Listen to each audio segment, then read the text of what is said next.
canal. Mas ontem um grande podcast no Brasil estava dizendo o seguinte: olha, os americanos e os israelenses traíram o Irã. O Irã foi enganado, isso não se faz, não é porque é uma democracia. Israel fica levantando a bandeira que é a única democracia no Oriente Médio, isso não importa.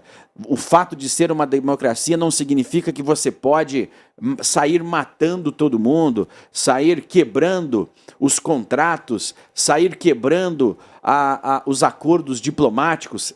Essa era a crítica de importantes analistas num canal com grande repercussão, sem o lado de Israel, sem até o lado americano para se defender. Sim, os americanos fazem esse jogo, todo mundo faz esse jogo geopolítico, não são os americanos.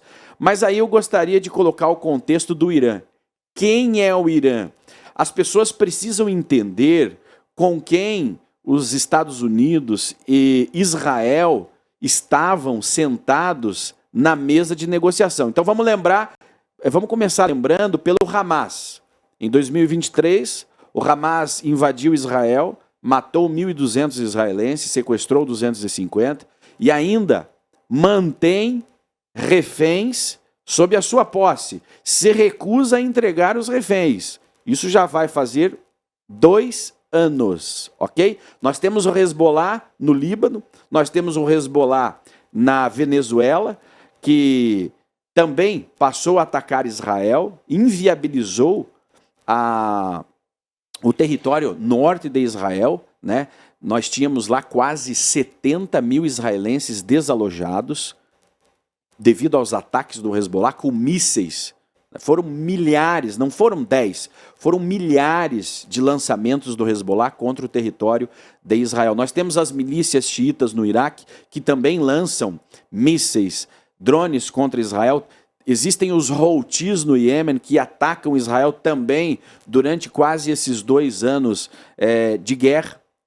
Não é apenas o Irã, existe tudo por trás do Irã. E aí, existe todo o mal que o Irã usa no mundo, não é só lá no Oriente Médio, mas no mundo, na Europa, na América Latina, nos Estados Unidos. O Irã tem ligações diretas com os cartéis americanos, o Hezbollah tem ligações com os cartéis. É por isso que Donald Trump passou a declarar os cartéis americanos como organizações terroristas e propôs para o Brasil fazer o mesmo aqui com as facções criminosas do Brasil. Vocês devem ter visto na mídia, nas últimas semanas, essa repercussão de que Lula, o presidente, se recusou a classificar Comando Vermelho, PCC, como organização terrorista. Por quê? Existem ligações diretas entre o crime organizado e grupos terroristas, como o Hezbollah, a Al-Qaeda. Semana passada sai uma reportagem que a Al-Qaeda estaria lavando dinheiro para organizações terroristas no Brasil. Então, o Irã não é uma nação legítima que cumpre acordos, que cumpre contratos. E você está sentado numa mesa de negociação com um inimigo que prometeu e promete há quase 50 anos que vai varrer o teu país do mapa. É uma política de Estado no Irã, do atual regime, varrer Israel do mapa. Então, professor, ontem eu fiquei desesperado porque eu queria entrar na tela, eu queria entrar lá no programa para poder explicar isso para as pessoas. Com quem você está negociando? Você está negociando com o outro cara da mesa que mandou 10 homens te matarem.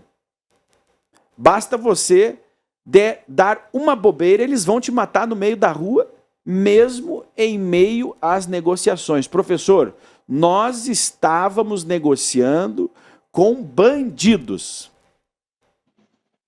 Sim, senhor. E vou te falar mais. Gente, se fala que quem não aprende a história está condenado a repeti-la. Não precisa ir muito atrás, não tem que ir para tempos bíblicos. Gente, nos anos 30, nos anos 40, Teve um líder maluco que falou: vou matar todos os judeus, vou conquistar, vou fazer, vou expandir. Ele foi lá e fez. E fez muito triste, que eu vou dizer, ele fez muito bem feito, inclusive. Ele quase que ele levou, inclusive, o mundo inteiro para um desequilíbrio terrível. 60 milhões de pessoas, mais ou menos essa estimativa de pessoas que foram assassinadas nesse processo. Caos terrível, quanto sofrimento.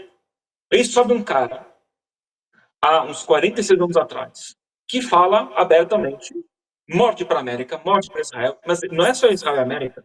Temos que entender e lembrar, o mundo muçulmano ele não é homogêneo.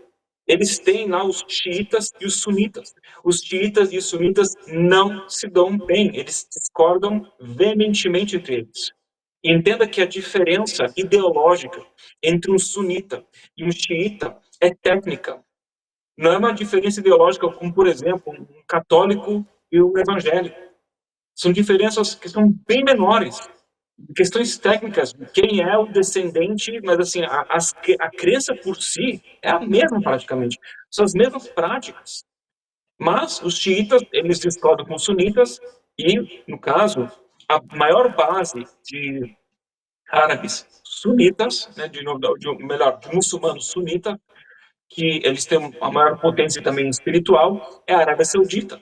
Então, o governo atual do regime, melhor falar assim, o regime do Irã hoje em dia, ele ameaça não só Israel e não só eles levam em consideração a cultura ocidental, não só os Estados Unidos, mas toda a cultura ocidental liderada pelos Estados Unidos como uma ameaça. Eles também veem a Arábia Saudita como problema.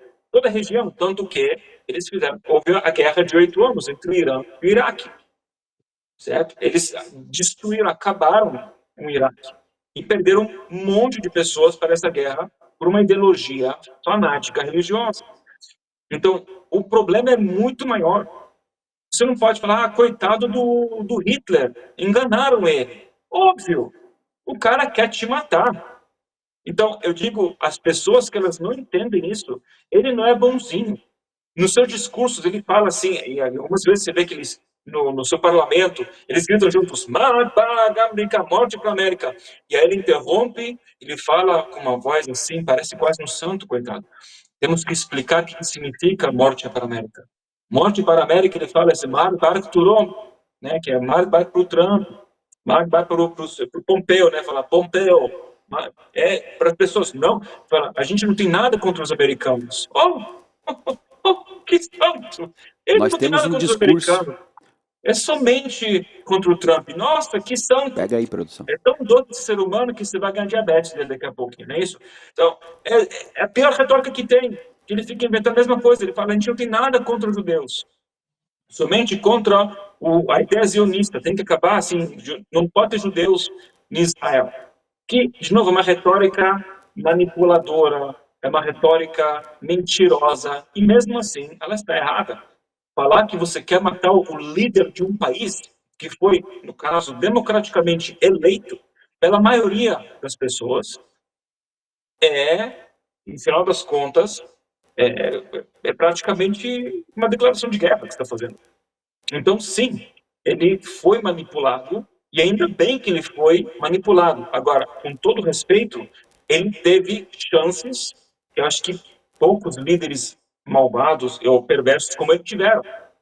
Avisaram, explicaram. Trump falou para ele com todas as palavras: Israel vai atacar. Vocês não sabem o que está por vir. Vocês vão perder feio. Vocês estão com essa soberba, esse orgulho lá nos céus. Vocês não estão entendendo o que está por vir. Ele falou com todas as palavras.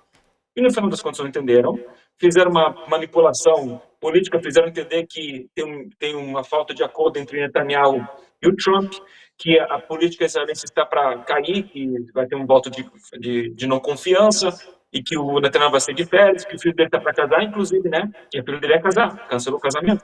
E fizeram ele entender que Israel não vai atacar e fizeram o que fizeram. Então, eu digo, as pessoas têm que entender, sabe, tem uma famosa frase, se a gente tolera isso, nossos filhos serão os próximos. Não se trata, assim, com pessoas perversas, com esse regime perverso, não tem nem muito o que falar, negociar. E eu digo, se você realmente acha, e a coisa mais louca é, esse tipo de pessoa, se ele tivesse na faixa de Gaza, ou no Líbano, digamos, no sul do Líbano, com o que sobrou do Hezbollah, ou na Síria, seria morto. Por quê? Porque você não é um xiita, porque você não é um sunita. É isso, não tem nem muito papo. Então, são pessoas que, na minha humilde opinião, elas precisam entender, você não mora lá, você não vive lá, você não tem noção do que se trata. Falar isso é como falar, gente, vamos criar paz entre o PCC e o Comando Vermelho. Vamos fazer paz, por que não tem paz?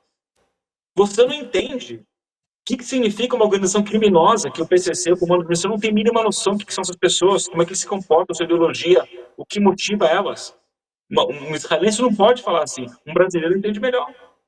Assim também. Agora, fizeram assim, você fez a colocação, os mísseis vão acabar, Israel está para perder. E, aliás, eu vou te dizer assim, na minha humilde opinião, eu estou quase feliz que estão falando isso na mídia, porque é uma absoluta mentira.